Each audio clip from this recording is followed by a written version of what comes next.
Hello, I'm Sensei Alex Kakuyo. Thanks for joining me for meditation and sutra study.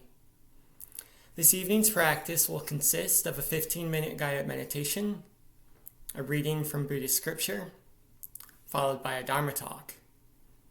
This evening's Dharma talk will be Understanding Karmic Energy.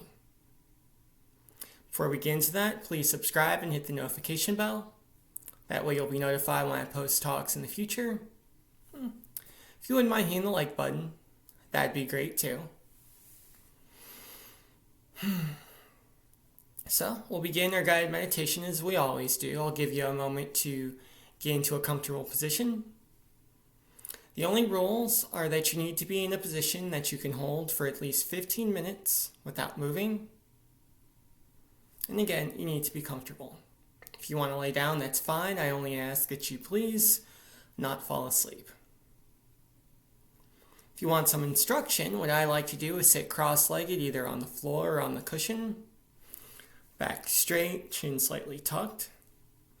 Left hand goes palm up in the lap. Right hand goes palm up in the left hand in the meditation mudra. And we'll begin our meditation with the breath. Breathing in and out through the nose.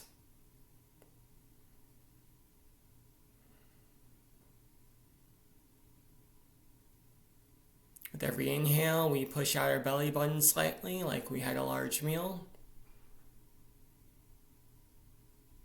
And we relax on the exhale.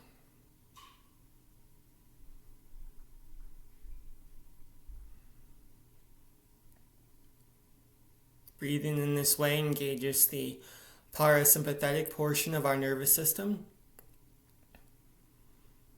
Lets our body know that we're safe, that it's okay to relax.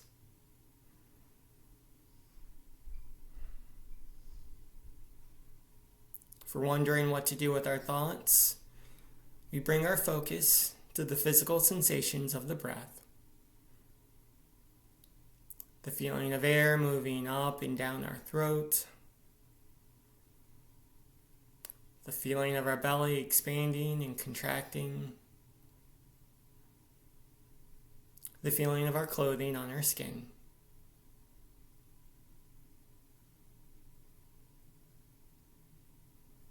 We'll breathe in this way for about 2 minutes. I'll keep time. And if our mind wanders, we just say hello to our thoughts and bring our focus back to our breathing.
Excellent.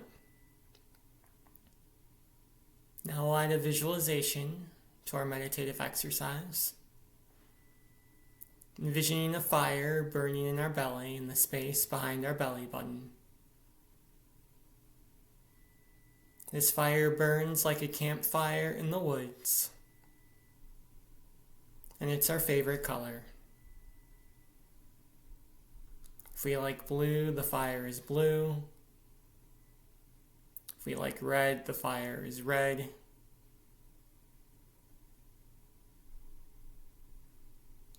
This fire represents our own enlightened nature.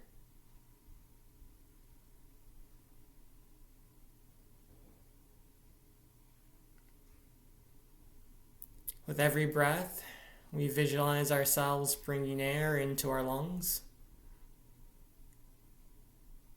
With every out-breath, with every exhale, we visualize ourselves blowing on the base of the fire, feeding it oxygen, making it bigger and brighter with every breath.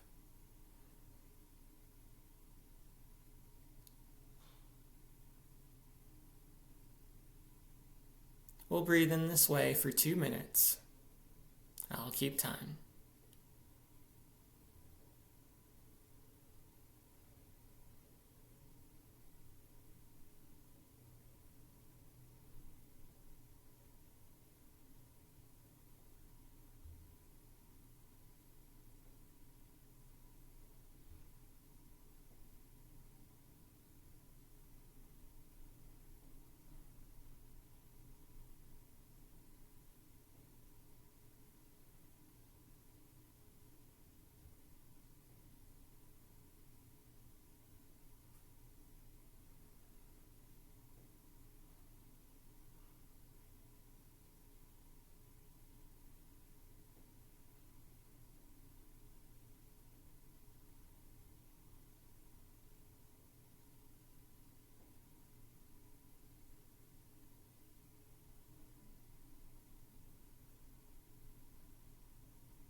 Great work.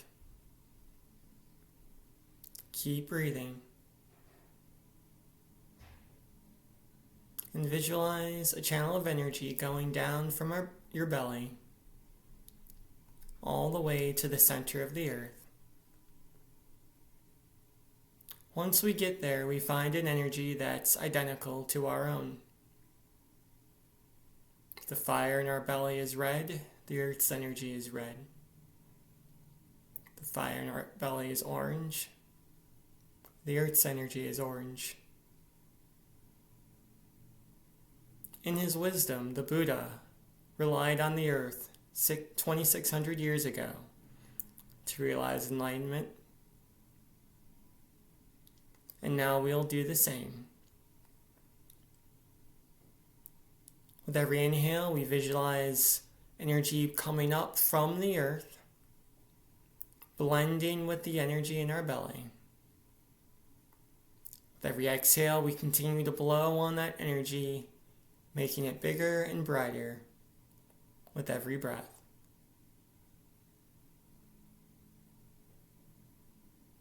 We'll breathe in this way for 2 minutes. I'll keep time. And if our mind wanders, we just say hello to our thoughts and bring our focus back to our breathing and our visualization.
Excellent.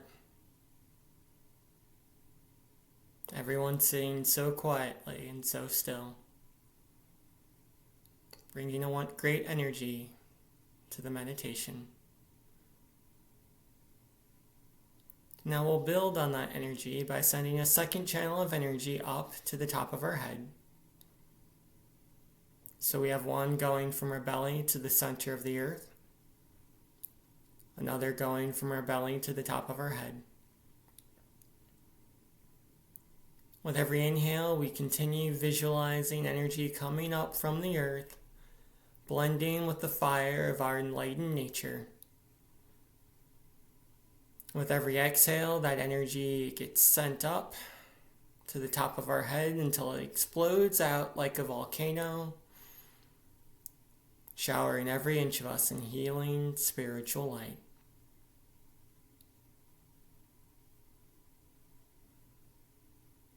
We've overcome many challenges this week, and here's our opportunity to send healing anywhere it's needed.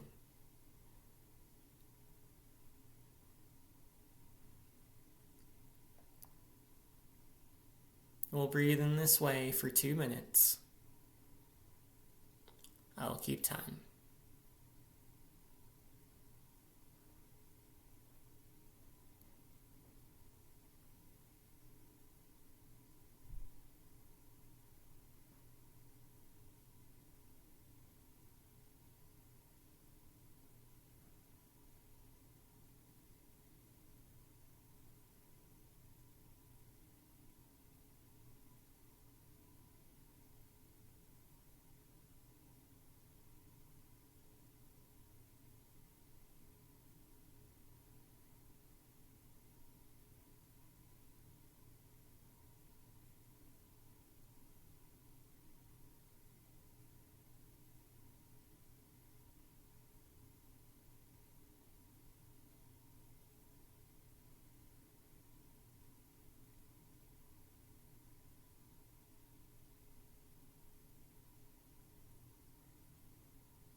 Good work.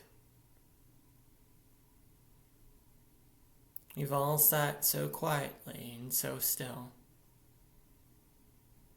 supporting each other in our practice. But now it's time to bring the meditation to a close. We do that by first closing off the channel of energy going to the top of our head, pushing the energy down until it stops right where it started, in our belly. Next, we close the channel of energy going down to the center of the earth. Perhaps we give the earth a silent bow, thanking her for helping us in our practice.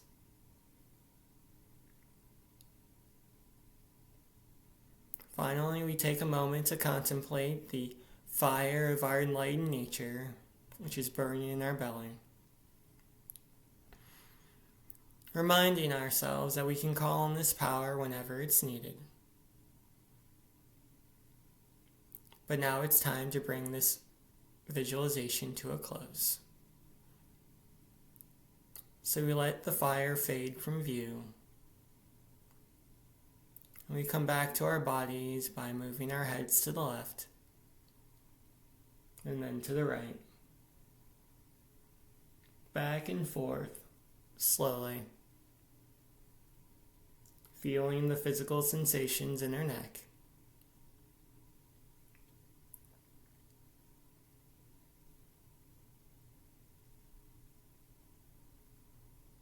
Until we come back to center. And then we rotate our shoulders forward.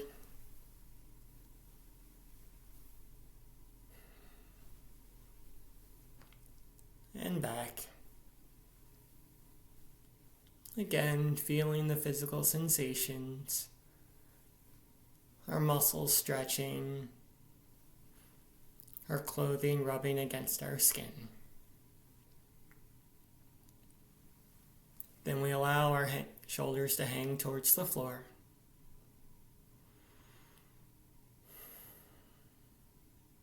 And now, if our eyes are closed, we open them. I'll give you about 10 seconds to do that.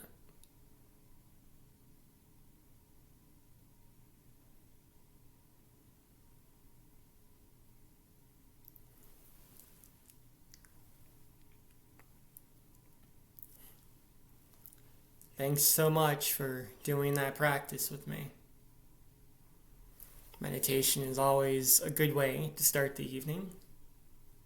Now, we'll move into our scripture reading.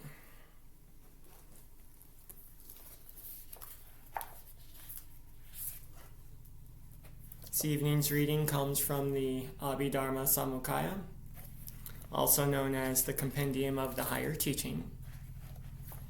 Not necessary to have a copy of the text, but it's useful if you'd like to follow along. Today's reading comes from page 124. Furthermore, action is threefold. Action that produces a pleasant feeling, action that produces an unpleasant feeling, and action that produces neither a pleasant nor unpleasant feeling. What is action that produces a pleasant feeling? It is every favorable action from the realm of desire, up to the third absorption. What is action that produces an unpleasant feeling?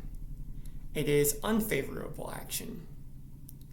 What is action that produces a neither pleasant nor unpleasant feeling? It is every action performed beyond the third absorption. Furthermore, action is threefold. Action that produces results in the present life, action that produces results in the next birth, and action that produces results in successive births after that one. What is action that produces results in the present life? It is action whose results ripen in this very life. It consists of hindering or helping a person who has emerged from the attainment of universal loving kindness, just as it is with a person who has emerged from the attainment of universal loving kindness, so it is for a person who has emerged from the attainment called non-contentiousness, or from the attainment of cessation, or from the fruit of the state of stream winner, or from the fruit of arhatship.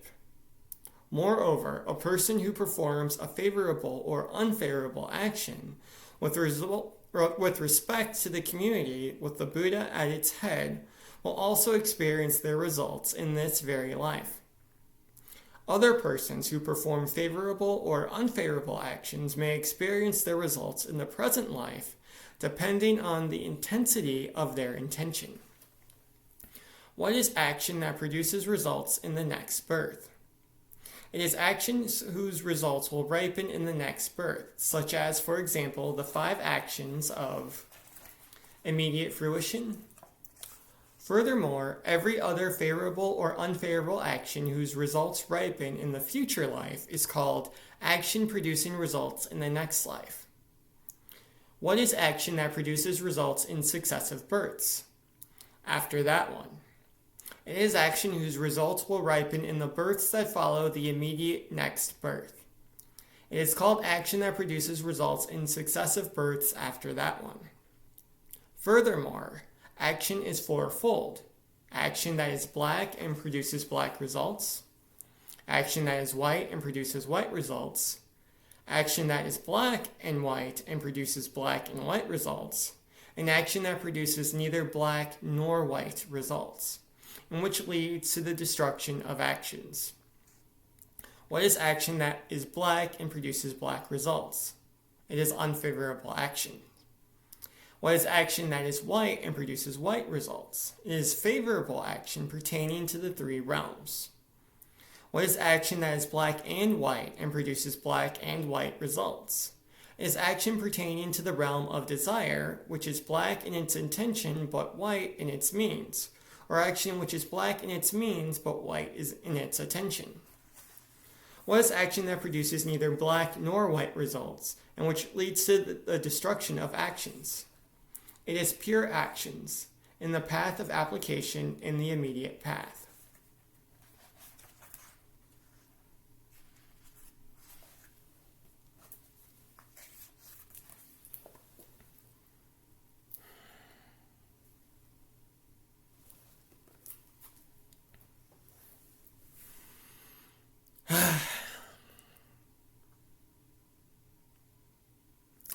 It's been snowing on and off for several weeks where I live. And I'm a little strange in the morning. Part of my ritual has become I'll go down to the kitchen, I'll make my tea, and then I'll just look out the window and I'll look at the snow. And just notice the environment, notice what's changed from the day before. And I've noticed a couple of things. One, snow is very beautiful to look at when you're indoors and it's not making you cold. I've also noticed that in the days right after a snowfall, it's pristine, it's flawless. There's not a wrinkle, there's not a wave, it's almost a flat sheet of white nothingness. And everything's very still and very quiet. Even the trees don't move that much in the wind. It's like everyone's waiting to see if the snow is going to continue falling or if it's really done. And then as the day progresses, the sun comes out and the snow starts to melt a little bit. The animals realize it's safe, so they start to go out and do their thing. And over time, footprints appear in the snow. There's human footprints, there's bird footprints, there's cat footprints, squirrel footprints. Everyone's marking up the snow. It's not pristine anymore. Instead, it's full of not only footprints, but also trails. Because humans, animals, birds, etc., we're creatures of habit. So I get up and I walk to the chicken coop and I take care of the chickens. And I walk to the barn from there, and all the feed and whatnot I use to care for the chickens, I put it back in the barn, and then I come back to the house here at the homestead. And over time, there's a trail. Almost looks like a giant triangle in the snow from where I'm walking. And as the snow gets beaten down, those trails get more distinct. And this happens not only with me, it happens with other animals as well. So I see where the deer walk across our back pasture every morning. I see where the squirrels run up to our bird feeders every morning and try to get there before the birds do. And this happens because as we walk, as we leave our footprints in the snow, it becomes easier to walk that way. So the snow is falling, it's 2-3 feet in some areas, depending on how high the drifts are. And as I'm sure you know, it's difficult to walk in snow. Even with heavy boots, even with warm clothing, you really have to get a bit of a workout in to lift your feet up above the snow, take a step, boom. Lift your feet above the snow, take a step, boom. Right? Get your heart rate going. But you do that enough times and that trail develops. And because we're humans, because we form habits, we walk that trail because it's easy instead of forming a new trail. And to be clear, there's nothing wrong with this at all. This is completely natural, completely normal. It's just what humans, it's what animals do. However, we need to understand that as we're walking these trails, some trails lead to places we want to go. Some trails lead to places we don't want to go. Sometimes we're walking on a trail because I'm trying to get to a barn, and this is the direct way there, and there's already a trail here, so I'm walking this way. Other times we walk on a trail just because it's easy, or because it's habitual. We just walk this way because we always have, and we don't really pay attention to where we're going. Now, this is true of walking in the snow, but it's also true of karma. And karma generally is understood as cause and effect. However, the literal translation of karma, it's a Sanskrit word which means action. And what we have to understand about karma is it's not just cause and effect. There is an energy associated with all of our actions. That energy continues on, sometimes for several minutes, sometimes for several days, sometimes for several centuries. If the energy of our karma is especially powerful, it can follow us from one life to the next, as alluded to in the reading. It's kind of like driving a car. Our karmic action, our cause and effect, is whether we hit the brakes or the gas. Now, hitting the brakes removes energy as we're going forward. Hitting the gas increases our energy. Okay?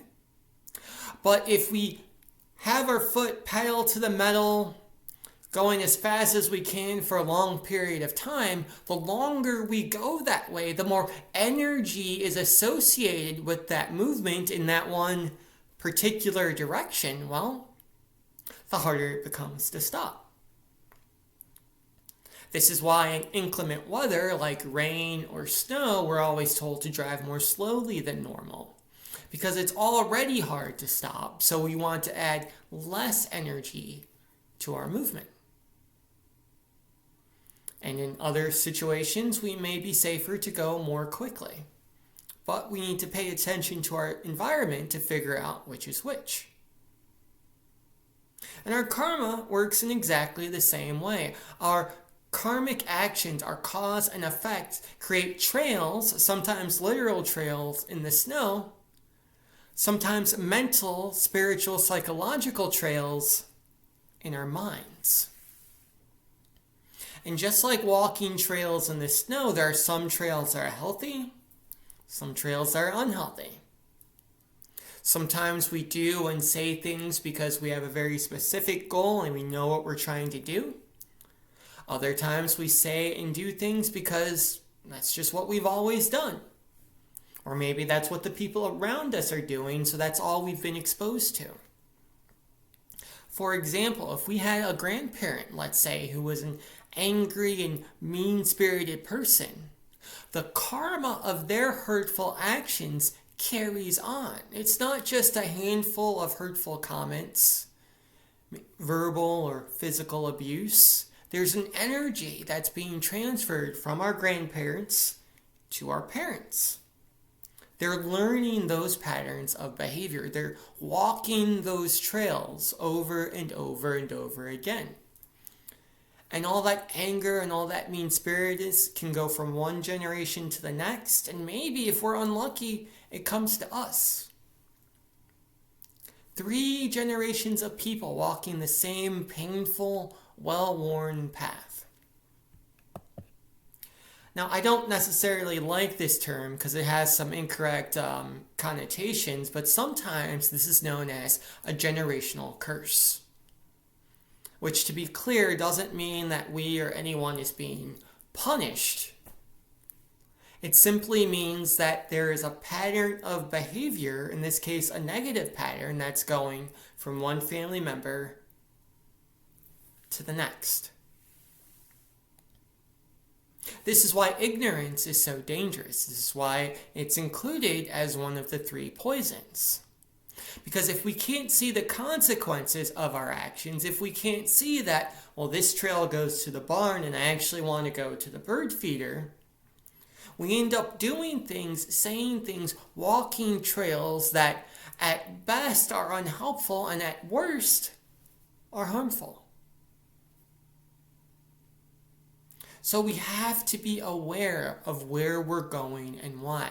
This is why right mindfulness is the 7th tenet of the Noble Eightfold Path. We have to be mindful of our body, of our mind, of our speech, of our environment. These are the 4 foundations of mindfulness.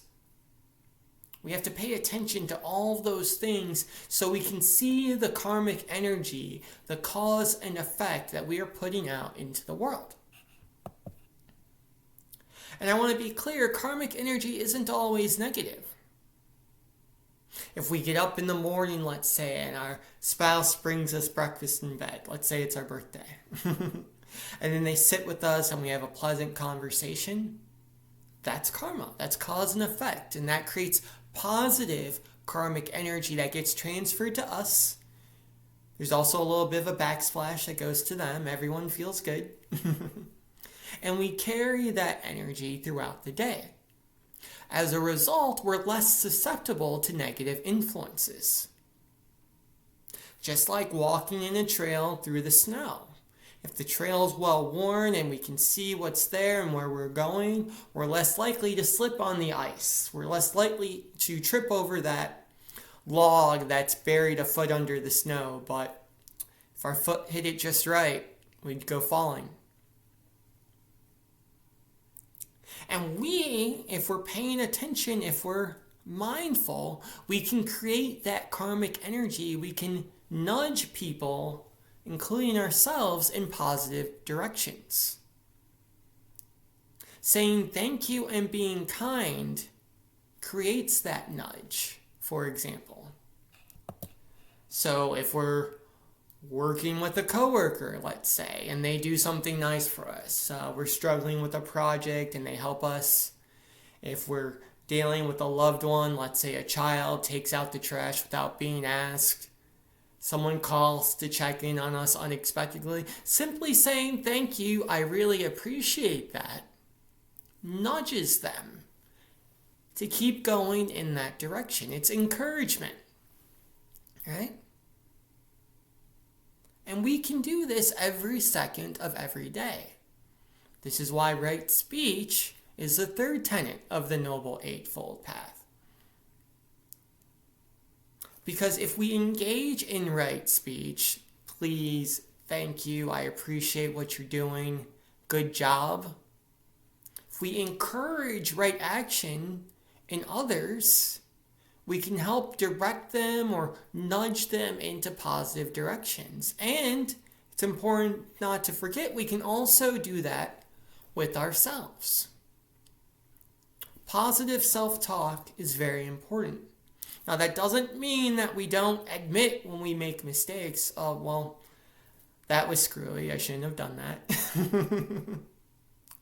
But there's a difference between admitting, oh, I made a mistake, and beating ourselves up for 30 minutes. Oh, I'm so stupid. How could I do this?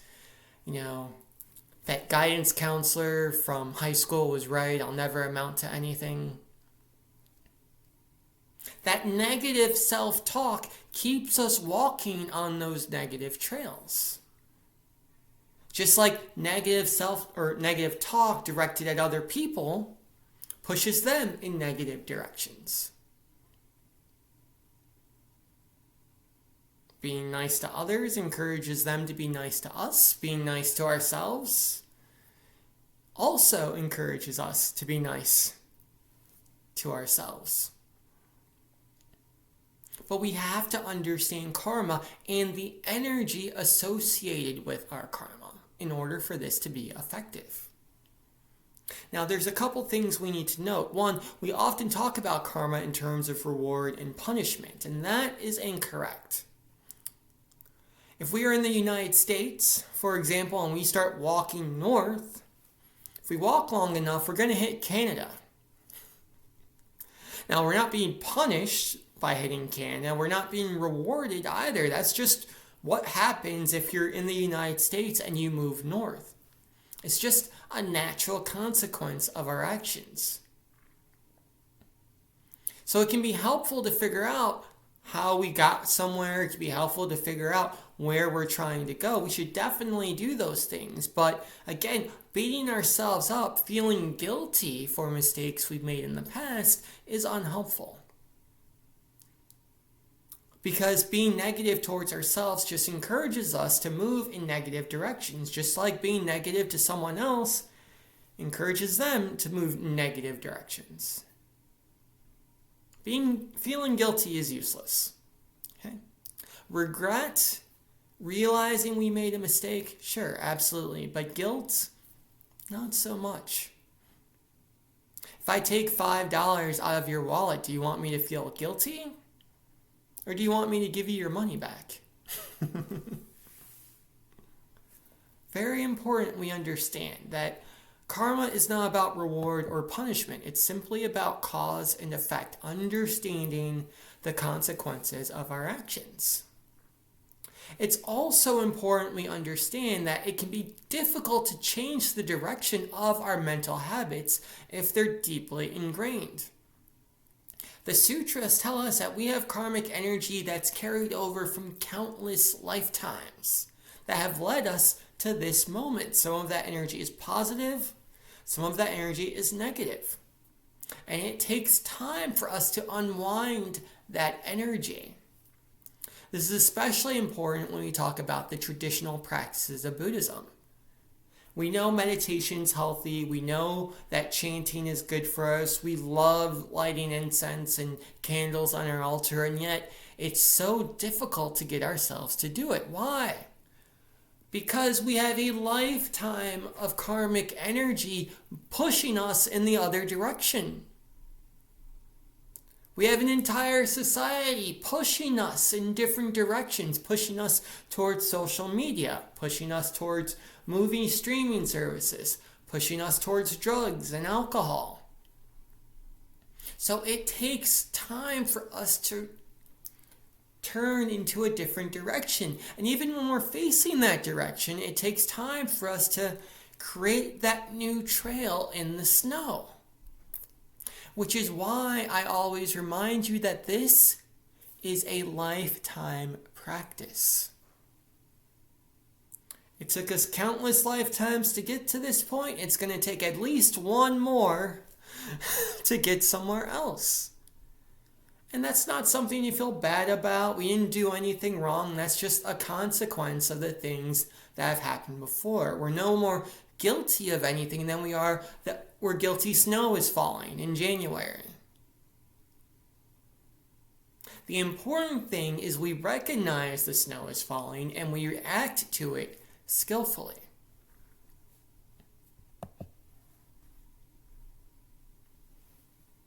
This is why traditional Buddhist practice is both so wonderful and so important. We are very fortunate in that we've been born in a time where 2,600 years of teachers have come before us. They've written books, they've given talks. It used to be you had to travel far away from your family and friends. Now we can just watch YouTube videos. A sutra used to be as precious as gold. Now for just a couple dollars, we can order one online and have it delivered to us. We don't even need to leave our house. How wonderful. How lucky we are that we are born in this time. When traditions have been created, trails have been blazed through the snow that have been proven to lead to enlightenment. Trails like meditation, trails like sutra study, prostrations, offerings at our altar.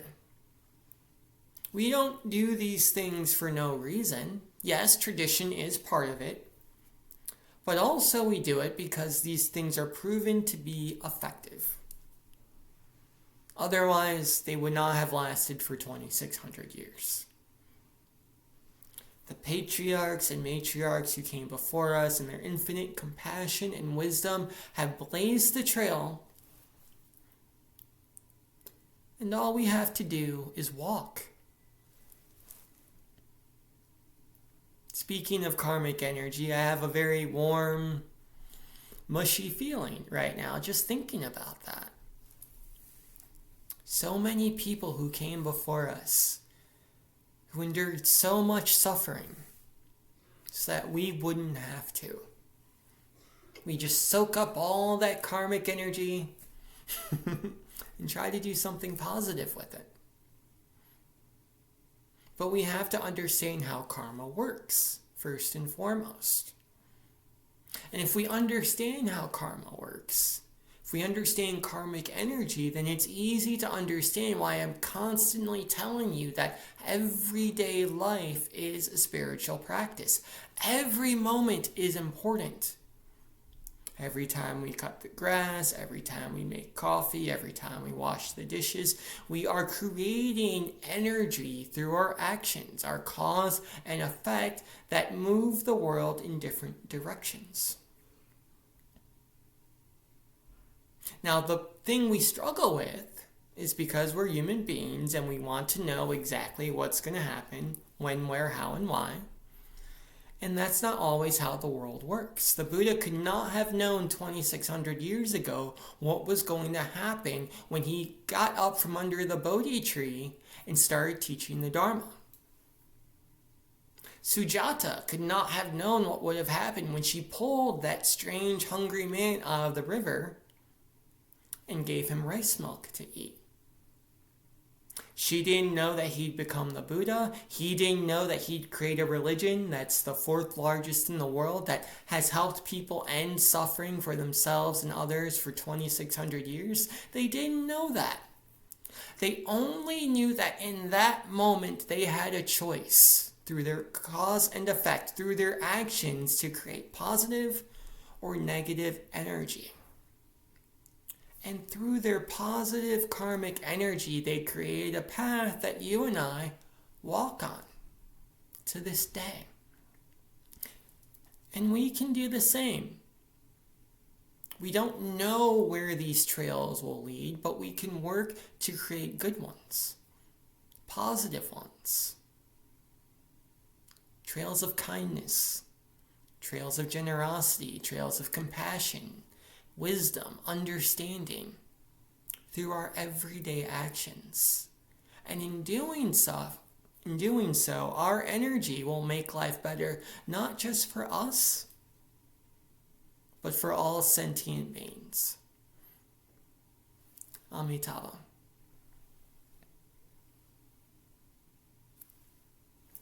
So, that's the talk for today. I hope it was helpful. I'll just end with a few announcements. So this is Meditation and Sutra Study.